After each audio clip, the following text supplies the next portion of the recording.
Good morning, everybody. Welcome to another episode of 2 Bob. My name is Craig.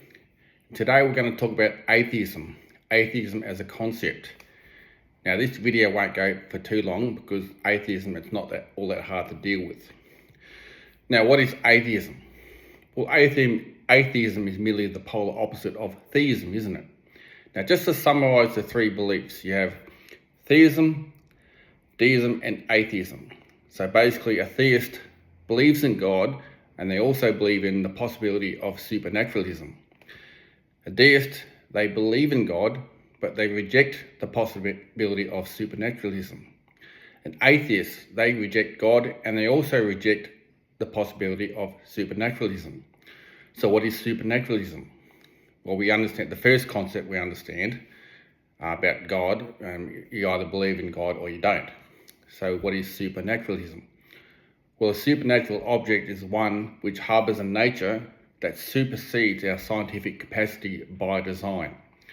Now, what that means is that it doesn't matter how hard you try, we'll never understand the full nature of this object when we try and investigate it from the vantage point of science, because it supersedes our scientific capacity. That's what we mean by a supernatural object. Now, atheists essentially they do not believe in supernaturalism, so therefore they believe as a logical necessity that absolutely everything is within science's capacity to understand. So everything is within the potential to be understood scientifically, and that's what atheists are they've committed themselves to as a result of rejecting supernaturalism. Now, as a theist, obviously I believe that the creator of the universe is at liberty to create supernatural objects at any time and without warning. And such an object can come into our view, without us ever being able to understand the nature of this object scientifically. It can still render some kind of personal effect on us. Many Christians talk about the Holy Spirit. The Holy Spirit is said to have some kind of personal effect on the everyday lives of so many Christians around the world. And that's what we're talking about, supernaturalism. Now, there are two types of atheists in the world, in my view. In my humble opinion, we have genuine atheists and we have sustained atheists, or hardened atheists. That's another word. I'll use the word hardened because the second category of atheists are hardened in their resolve to continue their atheism, even though they've been exposed to evidence to the contrary. So, what is genuine atheism? Well, a genuine atheist is someone who's yet to be exposed or yet to have the capacity to process any evidence either way. A perfect example would be a young child. Obviously, a young child is not in a position to interpret the evidence. So, however, a hardened atheist is someone who they can interpret the evidence, but they choose not to, basically on personal reasons. Now, I submit to you, this whole thing about atheism, it's not really intellectual at all. It's more personal. Now, how do you distinguish between a hardened atheist and a genuine atheist? Well, virtually all hardened atheists, they believe in the theory of evolution. They clamour to it. They love it. They worship this ridiculous theory, right? And they believe this theory so badly, they're willing to just put out any kind of false narrative in relation to defending their position on this matter. Now, I've had a few posts. I've defended my position about evolution being a false theory, and what atheists give in return is just gibberish, and it's just based on fantasy. Now, that leads me to my ultimate point here. Why do so many atheists believe in the theory of evolution? Well, the theory of evolution provides an excellent impression of God's non-existence. So the more the atheist thinks about the theory of evolution, more they can see, up in here only, that all of this is possible without an intelligent cause, aka God, or some other name you want to describe God. And so the whole journey from hardened atheists, it's based purely on fantasy. They just do not want to believe. Okay? Now, why don't they want to believe? Well, a lot of atheists, or a lot of people out there in general, they harbour an anger towards God for whatever reason. For example, natural disasters. Let's suppose that you owned a house, it was blown down by a hurricane or an earthquake or some other disaster. And what about all the pain and suffering in the world caused by people? So people are angry towards God because they expect God to mitigate these issues. God who created that natural disasters, yet and also God won't stop those from attacking others. So God can do a lot more. So people are angry at God because God obviously not doing enough.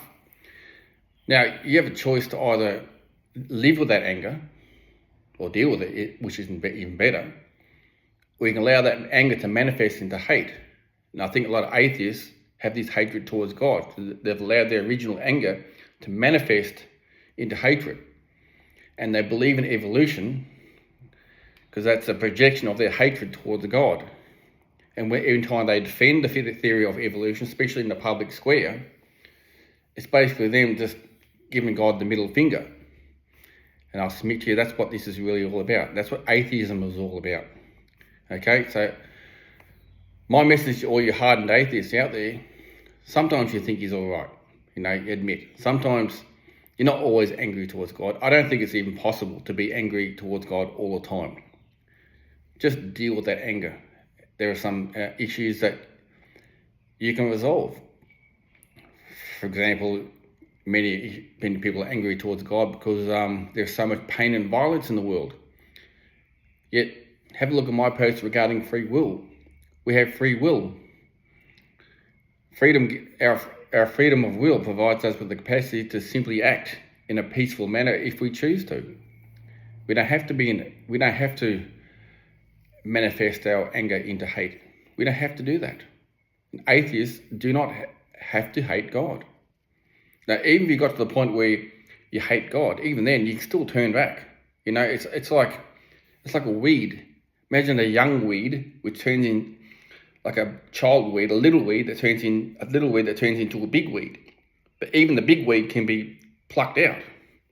So what atheists have done, they've turned a little weed, anger, into a bigger weed, which is hate. And they hide behind this theory of evolution because they just hate the Creator. Now, the most ironic thing about all of this theory of evolution, if it's even possible, if any progression in evolution is even possible, it's based on an intelligent cause. Intelligence has to predate the entire evolutionary process. Just ask yourself, what was it that selected the very first random mutation? Well, it has to be something of an intelligent nature. To select anything at all requires intelligence. Now, just give me an example of anything at all that was selected without the use of intelligence. If you can do that, that will destroy my argument.